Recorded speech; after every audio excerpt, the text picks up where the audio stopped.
Saudara anggota DPR fraksi PD Perjuangan Masinton Pasaribu mengusulkan hak angket terkait putusan Mahkamah Konstitusi soal batas usia Capres-Cawapres yang memuluskan John Gibran Rakabuming Raka jadi bacawa pres Prabowo. Konstitusi kita sedang diinjak-injak. Kita harus menggunakan hak konstitusional yang dimiliki oleh lembaga DPR. Saya, Pak Ibu Ketua saya Masinton Pasaribu, anggota DPR RI dari daerah pemilihan DKI Jakarta.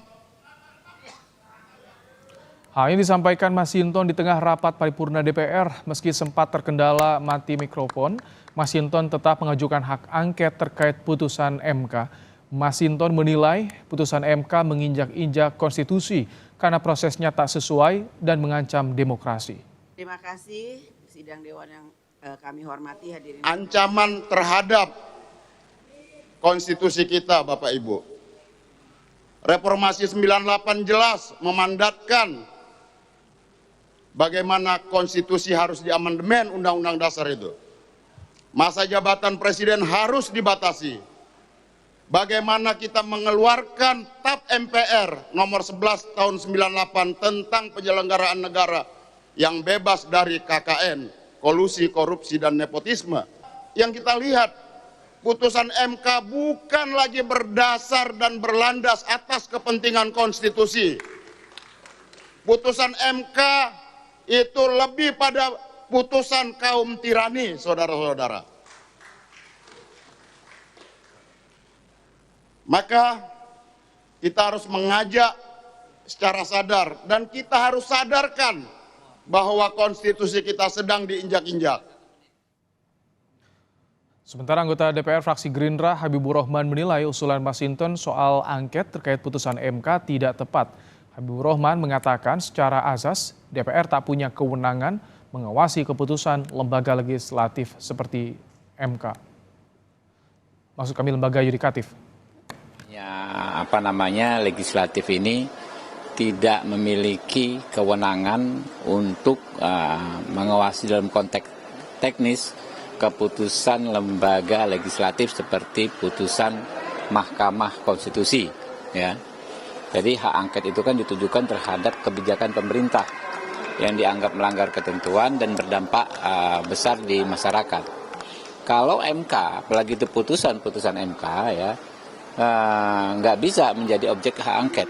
Ya, kita cek lah, bisa dicek. Ini azasnya sudah seperti itu, tapi bisa dicek di Undang-Undang Dasar 45 maupun di Undang-Undang MD 3.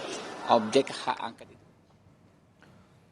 Sementara itu pengamat politik Hadi Prayitno menilai usulan hak angket yang diajukan politisi PDIP Masinton Pasaribu merupakan hak konstitusional yang dimilikinya sebagai anggota dewan. Tetapi perlu dilihat apakah usulan itu akan mendapatkan dukungan dari anggota dewan lainnya atau tidak dalam beberapa waktu mendatang.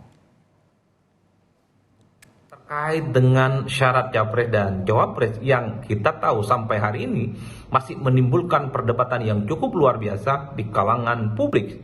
Oleh karena itu, bagi saya, ketika hak angket ini diwacanakan oleh seorang anggota dewan dimaknai sebagai hak konstitusional.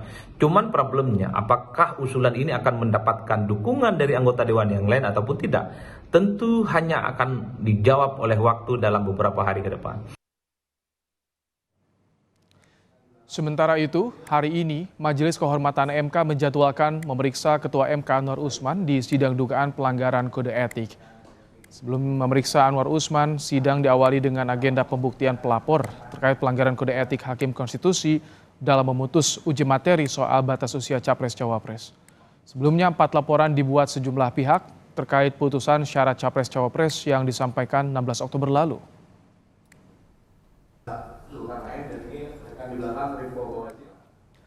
Mantan Wakil Menteri Hukum dan HAM, Denny Indrayana menjadi pelapor pertama yang menyampaikan pembuktian dalam sidang pendahuluan dugaan pelanggaran etik Hakim Konstitusi yang digelar Majelis Kehormatan MK. Denny menilai Majelis Kehormatan memberhentikan Ketua MK Anwar Usman secara tidak hormat. Menurutnya, Hakim Konstitusi yang memiliki kepentingan dengan pihak-pihak yang berkaitan dengan materi gugatan seharusnya tidak terlibat dalam proses hukum. Denny juga mohon Majelis Kehormatan menetapkan putusan soal batas usia Capres-Cawapres tidak sah dan diperiksa ulang. menjatuhkan sanksi berupa pemberhentian tidak dengan hormat kepada hakim terlapor Anwar Usman karena terbukti melakukan pelanggaran berat kode etik dan perilaku hakim konstitusi, khususnya tidak mengundurkan diri dari perkara yang terkait dengan anggota keluarganya, perkara yang anggota keluarganya mempunyai kepentingan langsung terhadap putusan. Saudara, terkait dengan hak angket yang diajukan politisi PD Perjuangan di DPR soal putusan MK, kita terhubung dengan jurnalis Kompas TV ada Irianda Mardanus.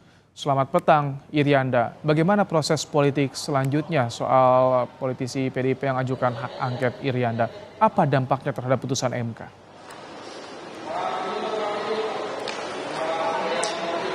Ya, selamat petang Ibrahim dan juga saudara. Kalau dampaknya kepada putusan MK, tadi sebenarnya politisi Gerindra Habibur Rahman ini menyatakan bahwa keputusan MK kita tahu final and binding, kemudian juga ini sudah dilakukan juga turunannya oleh KPU yang kemudian merevisi PKPU yang menambahkan frasa dalam peraturan syarat batas usia capres-cawapres yang kemudian sempat menjadi obrolan atau diskusi hangat beberapa waktu terakhir.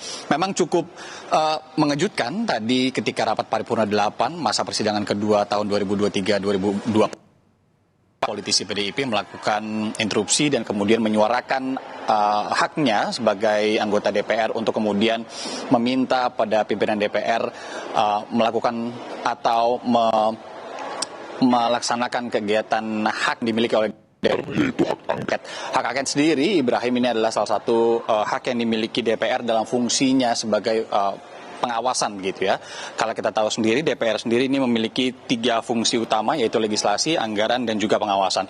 Proses politik selanjutnya akan seperti apa? Ini tentu kita harus mengacu ke aturan mainnya atau aturan perundang-undangannya. Di sini ada Undang-Undang Nomor 17 Tahun 2014 tentang MD3 atau MPR, DPR, DPRD, dan DPD yang mengatur soal hak angket ini. Di mana sesuai pasal 79 ayat 3 Ibrahim dan juga saudara, hak angket adalah hak DPR untuk melakukan penyelidikan terhadap pelaksanaan suatu undang-undang dan atau kebijakan pemerintah yang berkaitan dengan hal penting, strategis, dan berdampak luas pada kehidupan bermasyarakat, berbangsa, dan juga bernegara yang diduga bertentangan dengan peraturan perundang-undangan. Nah, kalau dilihat sebenarnya kalau tadi disebutkan Habibur Rahman ini dalam tes politika ini sebenarnya tidak menjadi kebijakan atau dasarnya tidak tepat kalau hak angket ini dipakai ke yudikatif. Kalau di aturannya sendiri ini memang disebutkan terhadap pelaksanaan suatu undang-undang, di mana kalau kita tahu sebenarnya MK juga melaksanakan undang-undang itu sendiri. Kemudian kalau untuk aturan main, saya kembali ke aturan main, ada syarat dan juga tahapan yang kemudian harus dilalui atau sejumlah proses ketika anggota DPR mengajukan untuk melakukan atau menggunakan hak angket kepada suatu kebijakan itu sendiri. Nah, syarat dan tahapannya atau hak angket ini diatur lebih rinci di pasal 199 yang dinyatakan bahwa hak angket diusulkan paling sedikit oleh 25 orang anggota DPR dan lebih dari 1 fraksi. Kemudian pengusulan hak angket ini juga harus disertai dokumen yang memuat materi kebijakan dan atau pelaksanaan undang-undang yang akan diselidiki serta alasan penyelidikan. Kemudian kalau sudah disetujui, nanti usulnya ini akan mendapatkan persetujuan di rapat paripurna jika disetujui ya.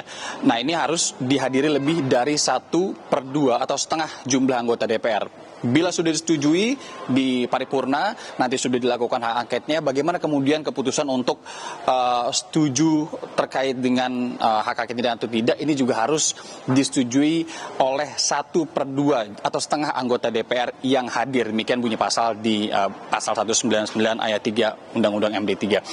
Kalau kita lihat lagi lebih dalam, sebenarnya pembicaraan mengenai keputusan MK terkait perkara nomor 90 yang beberapa waktu ini menghangat, ini sudah tidak lagi menjadi perbincangan di level-level 2, saya bisa katakan seperti itu.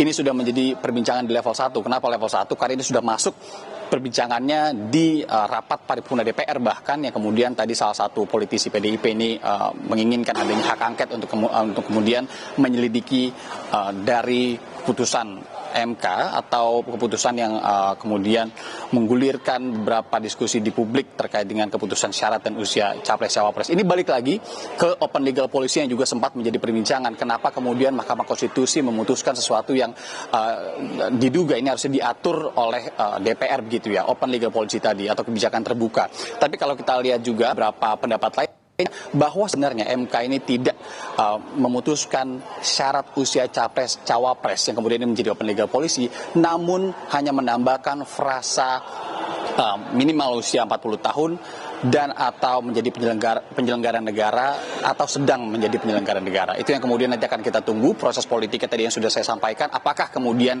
hak angket ini akan bergulir? Apakah kemudian diskusi-diskusi mengenai keputusan MK ini masih akan terus bergulir? Kita akan pantau bersama. Ibrahim. Terima kasih Irianda Mardanus untuk laporan Anda langsung dari Gedung Parlemen di Senayan.